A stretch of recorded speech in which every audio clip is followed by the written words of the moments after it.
जय शाह की मोहसिन नकवी को पाक भारत मैच देखने की दावत। चेयरमैन पीसीबी मोहसिन नकवी कल पाक भारत मैच कोलंबो में देखेंगे। इस राय के मुताबिक भारत पाक मैच से कबल चेयरमैन पीसीबी मोहसिन नकवी कौमी स्क्वाड से मुलाकात भी करेंगे। भारतीय क्रिकेट बोर्ड के हुकाम को भी आईसीसी ने दावतनामा भेज दिया है।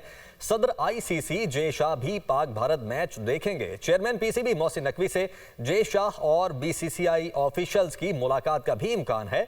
बांग्लादेश क्रिकेट बोर्ड के सदर अमीनुल इस्लाम को पाक भारत मैच देखने की दावत मिल चुकी है।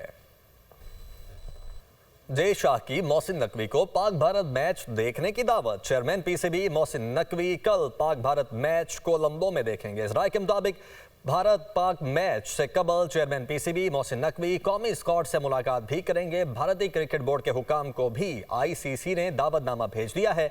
सदर आईसीसी जय शाह भी पाक भारत मैच देखेंगे। चेयरमैन पीसीबी मोहसिन नकवी से जय शाह और बीसीसीआई ऑफिशियल्स की मुलाकात का भी इम्कान है।